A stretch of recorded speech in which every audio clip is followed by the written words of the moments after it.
اعوذ باللہ من الشیطان الرجیم بسم اللہ الرحمن الرحیم رب اشرح لی صدری ویسر لی امری واحلل عقدۃ من لسانی یفقہوا قولی۔ سورہ البقرہ آیت نمبر 54۔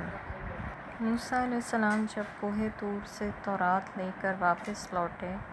تو انہیں بنی اسرائیل کی اس حرکت کا علم ہوا کہ انہوں نے بچڑے کو معبود بنا لیا ہے،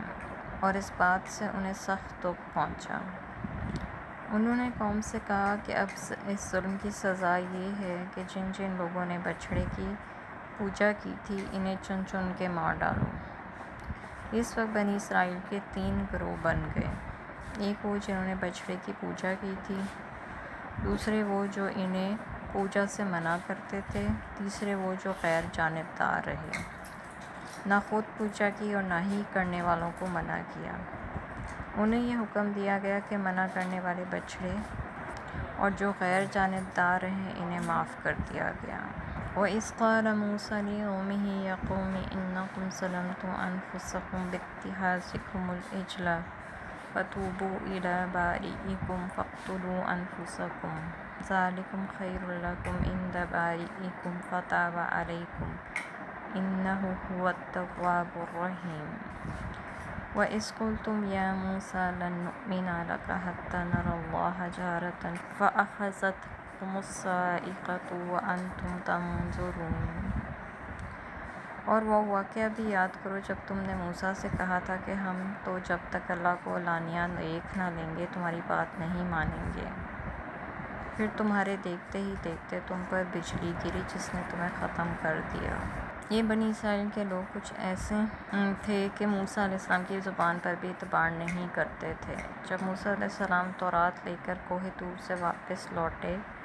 اور قوم کے سامنے کتاب پیش کی تو کہنے لگے، ہمیں یہ کیسے معلوم ہو کہ یہ کتاب واقعی اللہ کی طرف سے ہے اور اللہ فی الواقع آپ سے ہم کلام ہوا تھا۔ اس صورتحال سے موسیٰ علیہ السلام سخت پریشان ہوئے تو اللہ تعالیٰ نے انہیں فرمایا کہ 70 آدمیوں کو بھی اپنے ساتھ کوہ طور پر لے آؤ۔ چنانچہ موسیٰ علیہ السلام نے اپنی قوم سے 70 آدمی منتخب کیے اور انہیں اپنے ہمراہ کوہ طور پر لے گئے تاکہ وہ خود اللہ تعالیٰ کا کلام سن لیں۔ پھر جب انہوں نے کلام الہی سن لیا تو کہنے لگے، موسیٰ علیہ السلام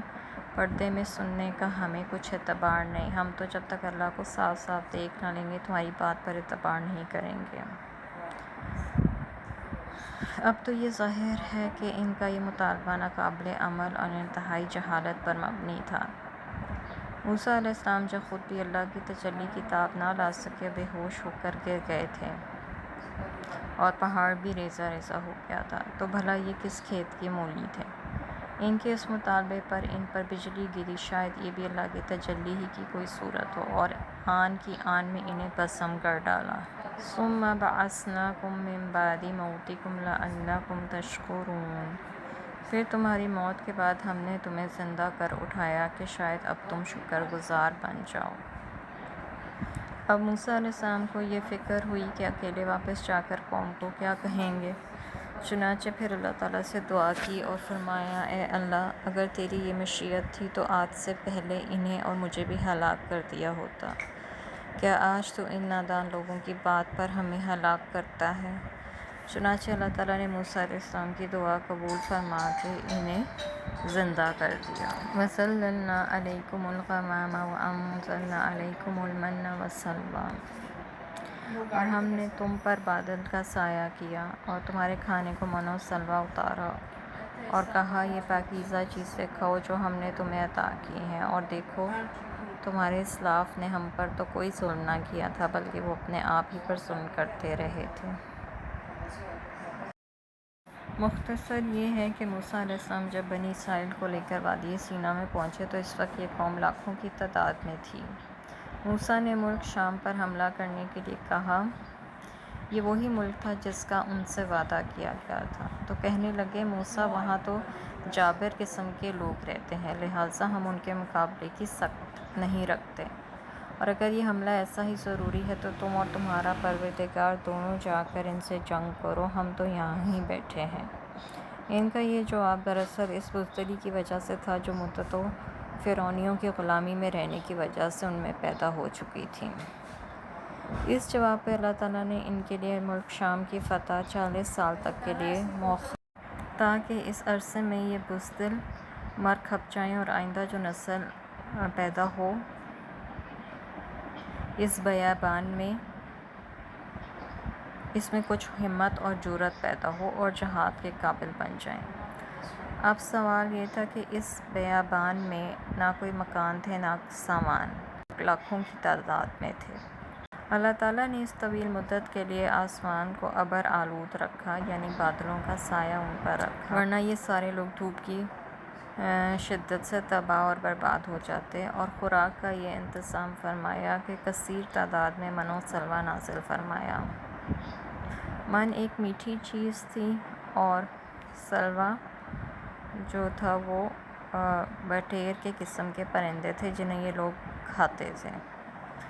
اور یہ غذائیں بلا مشقت انہیں اللہ تعالیٰ کی طرف سے کثیر مقدار میں اس طویل عرصے میں ملتی رہیں، اور یہ اللہ تعالیٰ کی اس قوم پر خاص انعامات تھے، ورنہ جو مایوس کن جواب انہوں نے موسیٰ علیہ السلام کو دیا تھا، اگر اللہ تعالیٰ چاہتا تو اس کی پاداش میں انہیں ہلاک کر دیتا، اور پھر اس جزیرے میں اس طرح کی زندگی بسر کرنا بھی ان کے اپنے کرتوتوں کی وجہ سے ہوا تھا۔ اسی جنگل میں حضرت ہارون علیہ السلام کی وفات ہوئی، پھر 1 سال کے بعد سیدنا موسیٰ علیہ السلام کی بھی وفات ہوئی۔ اور وہ واقعہ بھی یاد کرو جب ہم نے انہیں کہا تھا کہ اس بستی میں داخل ہو جاؤ اور جہاں سے جی چاہے سیر ہو کر کھاؤ پیو، البتہ جب اس بستی کے دروازے سے گزرنے لگو تو سجدہ کرتے ہوئے گزرنا اور حطتن کہتے جانا، ہم تمہاری خطائیں معاف کر دیں گے اور نیکوکاروں پر مزید فضل و کرم کریں گے۔ پھر جب یہ تربیت کا عرصہ گزر گیا اور انہوں نے ایک بستی کو فتح کر لیا تو ہم نے انہیں ہدایت کی کہ اس شہر میں اللہ کے حضور سجدہ ریز ہو کر داخل ہونا اور اللہ تعالیٰ سے استغفار بھی کرنا، یعنی سجدہ کرنا یعنی بدنی عبادت اور قولی عبادت میں حطتن کہنا، تاکہ ہم تمہاری خطائیں معاف کر دیں اور تمہیں انعامات سے نوازیں۔ فَبَدَّلَ الَّذِينَ ظَلَمُوا قَوْلًا غَيْرَ الَّذِي قِيلَ لَهُمْ وَأَنزَلْنَا عَلَى الَّذِينَ ظَلَمُوا رِجْزًا مِّنَ السَّمَاءِ بِمَا كَانُوا يَفْسُقُونَ۔ مگر ان ظالموں نے وہ بات ہی بدل دی جو ان سے کہی گئی تھی، سو ہم نے ان ظالموں پر ان کی نافرمانی کی بنا پر آسمان سے عذاب نازل کیا۔ ان لوگوں نے اللہ تعالیٰ کی ہدایت کو پس پشت ڈال کر اس کے بالکل الٹ کام کیے، بستی میں داخل ہوتے وقت سجدہ ریز ہونے کی بجائے اکڑتے ہوئے اور سنینوں کے بل گھسیٹتے ہوئے داخل ہوئے، اور توبہ استغفار کرنے کی بجائے دنیاوی مال و دولت کے پیچھے پڑ گئے۔ سیدنا ابو ہریرہ فرماتے ہیں، نبی کریم صلی اللہ علیہ وسلم نے فرمایا کہ بنی اسرائیل کو حکم دیا گیا تھا کہ شہر کے دروازے میں چھپ کر داخل ہونا اور زبان سے حطتن یعنی گناہوں کی بخشش مانگنا، لیکن وہ اپنے سرینوں کے بل گھسیٹتے ہوئے داخل ہوئے اور حطتن کی بجائے حبۃ